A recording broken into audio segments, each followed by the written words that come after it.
How's it going, Hexaco? We are back. Happy Sunday. Hope you're having a great weekend out there. Prices aren't up, but spirits are. How about that?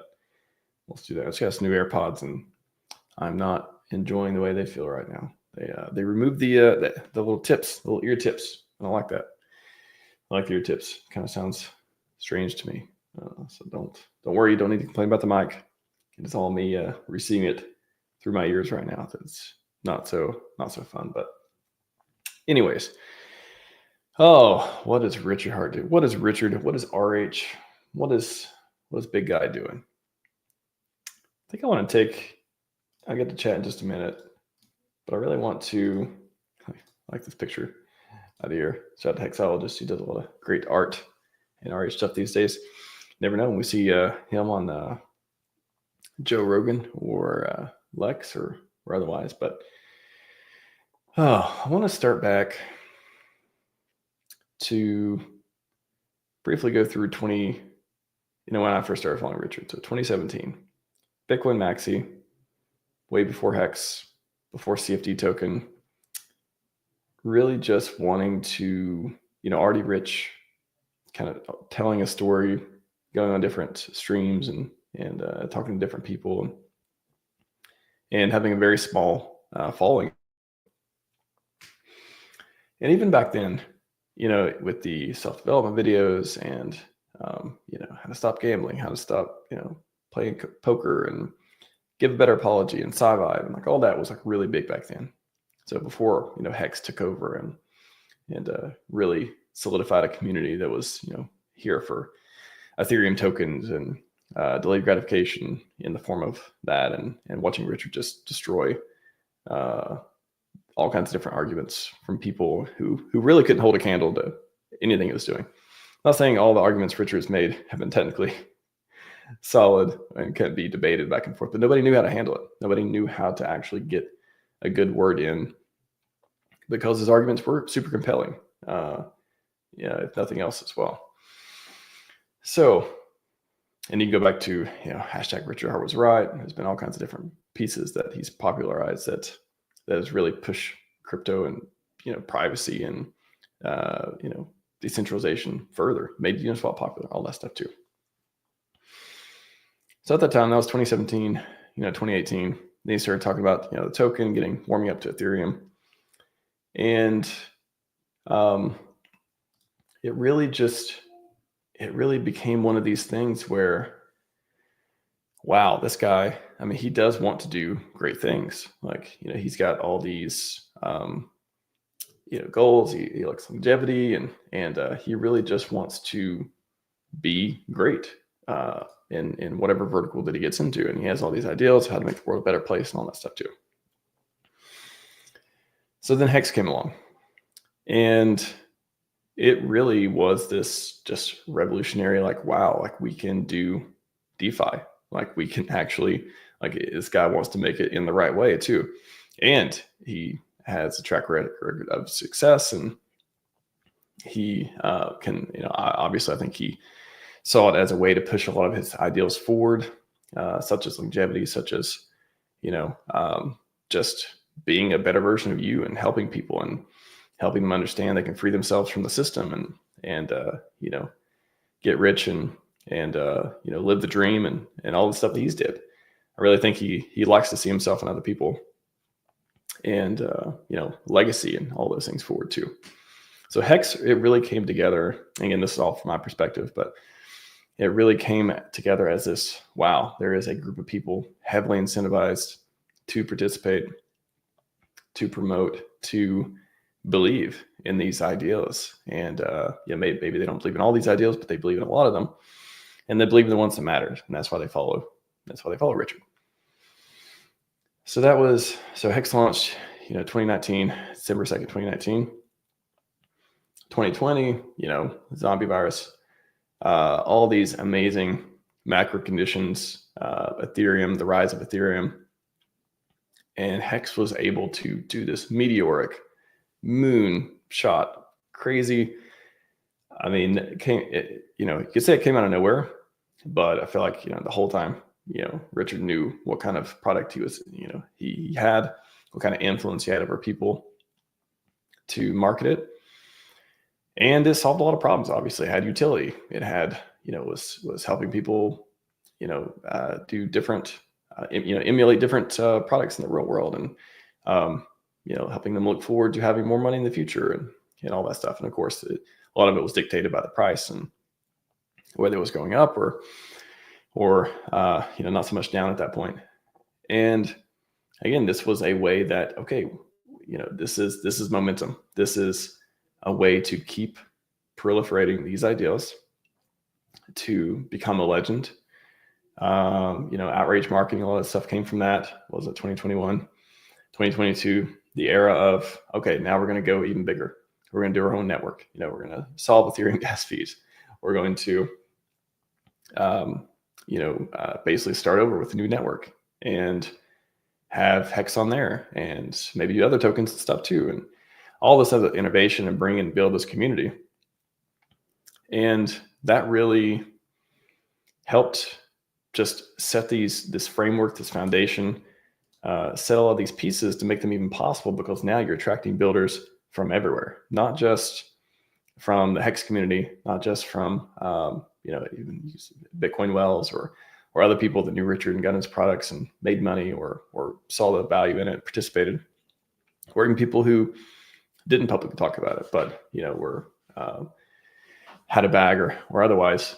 PulseChain was the ability to, kind of go from a city or a state, from Hexaco to a country, the country of PulseChain, where you have many different subgroups with different ideals, and maybe meritocracy wins, and the best ideals come out of those, and those survive. And in between, there's plenty of wartime efforts and stuff that he's going to have influence over and not. But it really made this the mission into, it just kept growing, right? Like PulseChain sacrifice, PulseX sacrifice, just the ability to expand and again broaden and become more powerful, more influential, regardless of what happens in between. And we see what happened in between. We've seen SEC stuff come and them be defeated, and hopefully defeated for good soon as well.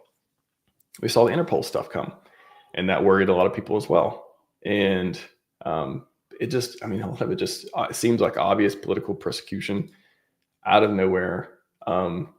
Even back then in the early Hex days, if you watch the stream with the lawyers, what it was like, the 8-hour legendary stream of lawyers over and over and over, just delivering very intelligent, obviously correct answers to whatever question that came. And there is this ability to do it that he can do like no one else can. And people tend to forget that, in the days that are tougher than others, that there's only one man who can do these things, and you're looking at him. And I'm talking about the X post here with his drawing on it. I don't think it's possible to appreciate the things that this guy wants to do and where he came from. Even though you may know his story, you may not care at this point. If you're disgruntled or otherwise frustrated over what you believe is too much delayed gratification, too much waiting, win moon dev. And yeah, I am at RHMax for his ideals, as I've explained like over 10 times at least on my show and other shows. And that helps me avoid a lot of the BS, and helps me avoid a lot of the feelings of just like, whatever it may be, whatever people are feeling at, their hopelessness or disappointment or frustration or just the toxicity that tends to take place when there isn't this foundation there where that you're going to win. So I think the question, that's why I wanted to, thought of doing the stream, is answering the question of what is he doing? What does he want to do? What has he told us before that he's trying to do? What can we see through all of his actions that he's explicitly trying not to do? And those are all things that, there's different points and different ways of interpreting them that are helpful. And then there's times where you're just not going to listen no matter what. Like you can't try to save people who don't want to be saved.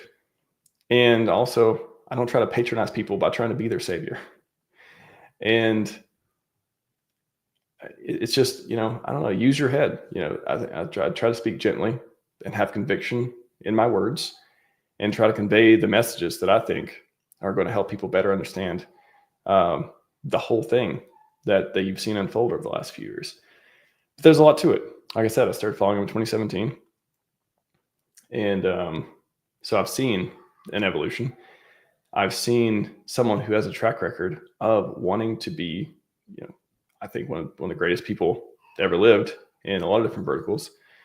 And as far as that goes, the last few years, it's just been getting started after playing video games and, already being rich and having the option to even work on some of these things. A lot of people don't. I'm just lucky that there's people like that are that ambitious and have the resources to do it. So there's a lot of gratitude. If you're looking for gratitude out there for this ecosystem, 4-H or otherwise, you can find it if you're looking for it. If you don't want it or you don't want to see it, then you're not going to do it. But if you want to see it, there's a lot out there. So we're in 2025, right? 2024. Ooh, wow. Glad that's over. 2025, it certainly started off okay. And now we're hitting prices all-time lows. At least PLS, I think, hit a new all-time low. Amazing stuff. Volatility, that thing goes up and down, right? I think that what he's doing now, and I'll pull up a post here in a minute that I think is interesting from the Interpol perspective. But I want you to understand from the foundational level, this guy is trying to do great things. And sometimes you got to be ruthless doing that. And doesn't even mean ruthless in a negative way. Ruthless in a way of there is something to do. There is a mission. There's a purpose. And you do whatever it takes to get there. You're going to do things that sometimes people don't like. You're not going to be able to help everyone. You're not going to be able to give everyone the best situation as of what they want and what they may expect, even though they shouldn't have expectations. You're not going to be able to do that. You won't be able to satisfy everyone. You won't be able to be loved by everyone in the process. But the root of delayed gratification, of focusing on the future, of being able to generate wealth and be able to come up with ideals that are evergreen and stand the test of time and really push things forward, those don't care about the short term. Those care about the effort and energy that comes from building something, being proactive, investing in the future, believing in something, and not relenting on it, being persistent, persevering, may say. Real quick on the no expectations thing. I know it may sound like a joke or a meme, or it may sound like this wink wink thing that you've never really believed, but it's 100% true. And it sucks if you're finding that out right now, but it's always been that way. There is nothing that Richard owes anyone. Again, I feel lucky enough to be in the position to have got to know an ideal and know a movement and know an ecosystem that is fighting for such good and right things, such as we are. So just because the founder has influence in whatever way that we know or believe or think he does, doesn't mean we are owed anything. Doesn't mean he does anything for us. He does things that are in his best interest. And if you believe his best interest is doing things that positively affect the ecosystem, whether you see them immediately or not, whether they're obvious now or obvious later, I'm not saying he's infallible, obviously. But in general, if you see someone trying their best to make literally the world a better place, replace that with whatever other phrase you want to put, be a force for good in the world, build up a place that has standing value, help, imagine naturally help the people, help his people kind of thing. That in itself warrants a couple different trains of thought. One, I would stop setting arbitrary deadlines And every time something happens that isn't fun or exciting in the ecosystem, not take that as another notch, another reason for me to leave or not participate or unconstructively criticize or otherwise, because there is nothing to expect. There are things that we believe may happen that get popularized in the community. There are things that he has talked about that are possible. And there are things that we want to happen based on whatever incentive level, whatever motivation we have, whatever reason that we're here for. Those all come from our own selves. And we have accountability to our own selves. He has no obligation. There's nothing for people to expect from him. We see what he's did before, and we can think of things that may happen in the future. And that may subconsciously, consciously, whatever, may manifest these things that become frustrating when they don't occur, but they're all arbitrary. Understand, there's nothing to expect from this man. I want him to succeed more than most people. I'm fully aligned for glory in this ecosystem. And you don't see me on Twitter posting a bunch of devs do something, or RH failed, or we've been waiting too long, or all this is unfair, all that stuff. Because I know, and I'm playing the game to the best of my ability. And I hope to inspire others to do so as well. So that's on no expectations on that part of it. The other part is, why wouldn't things go well eventually? I've yet to hear one compelling argument that makes any sense and has any credibility that would say that the guy you're looking at in that picture does not want to win more than any of us else do. His glory is on the line, right? Like, there's not much else to be said. Like, when you sign up for a mission like this, again, you go back and watch the old videos, you can see there's one I posted that was really, I think, really good and revealing, and very cool to get an insight of how he's thinking. And he talks about, being hard, and that he is hard on himself, and that, it's the way I took it, that's the price to win. That's the price of how you get things done. And I see a winner. And if you're trying to if you come here to shake someone out of the ecosystem, you pick the wrong group of people, because I'm not alone. There are a lot of people. I look around my shoulder. There are a lot of people who would watch this thing go to zero because they believe that hard. We need PulseChain to win. We need these ideals to become set in stone.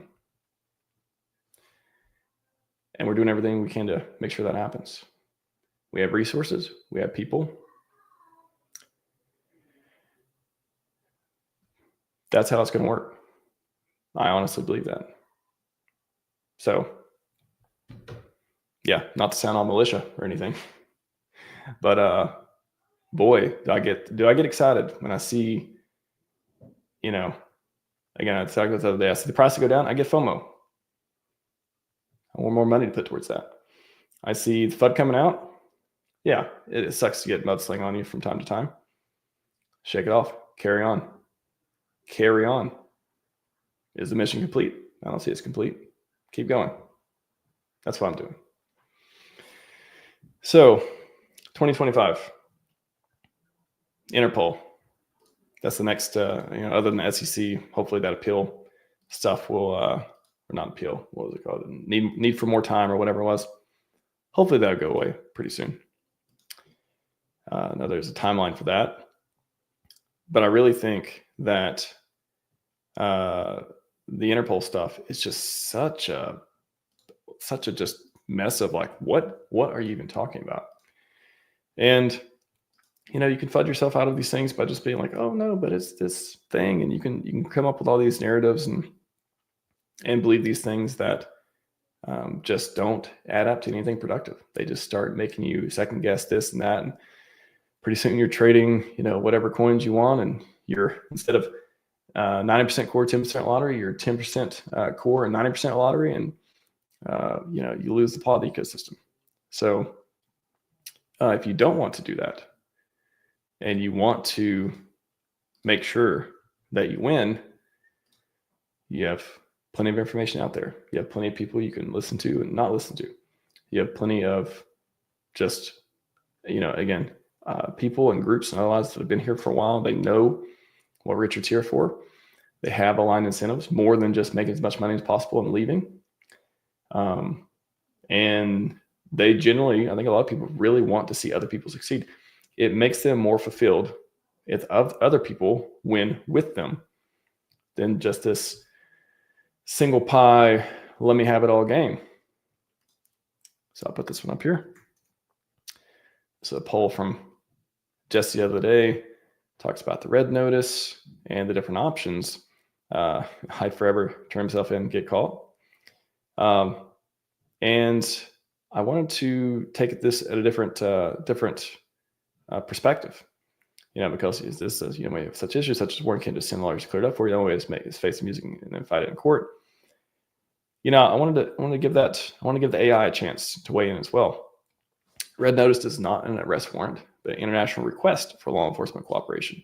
While lawyers simply cannot clear it up, they can challenge its validity, negotiate with authorities, or attempt to have it removed if it was improperly issued. Some strategies include proving the charges are politically motivated or lack legal bias. Sounds like an angle. Negotiating with the issuing country for voluntary surrender under favorable terms. Wow, that sounds pretty favorable as well. Seeking asylum or protection under human rights laws. Maybe less of that one's more or less likely, but first two, boy, that'd be off to a good start. A fourth favorable option. Instead of just hiding, turning himself in, or getting called, a better option could be negotiating a legal resolution before being formally arrested. This could involve working through the legal channels to challenge the notice, seek reduced charges, or secure a plea deal if applicable. This option minimizes risk while maintaining some control over the outcome. Now, I wonder if Richard and his crack legal team that all the money in the world could hire, and there's no shortage of money you could spend on legal resources. I wonder if you'd be interested in that. I wonder if you'd be interested in having some control over the outcome. And maybe that's why this hasn't been resolved yet. Maybe they're negotiating. Maybe they're working on getting it dismissed, withdrawn. What was this? Said validity, challenge validity, or attempt to have it removed. What if it gets removed? What if it gets settled? Why isn't that the option that is on everyone's mind? I know it's, obviously the other ones that happen from time to time are the ones that Jesse listed. And it's a great post. It really made me think about it a little bit too. I channeled Dr. Herbs as well. My opinion is simple. RH has said he's safe where he is, which means that he's either in a current place of residency doesn't recognize Interpol. A few examples, or negotiations are happening behind the scenes that we know nothing about. Could be both. Wouldn't be surprised if he has an tier 1 legal team working on this. It's because we know he doesn't shy away from legal battles. We'll know when he wants us to know. No, it seems like the simplest answer may be that answer. And the simplest answer from my perspective, and maybe from your perspective at this point, since know a little bit more about RH, or been reminded, or just understand the mission entirely, just a little bit more clear. He's here to win. And boy, I wouldn't be surprised if he wins yet again. So, all right, chat, I know you're popping off over here. Don't have a lot of time today to get into questions. I appreciate you all, though. Stay safe out there. Enjoy the rest of your weekend. I'll probably be streaming some next week. But thanks for a lot for coming. I'm going to say next, Scivive and 5555. We are out.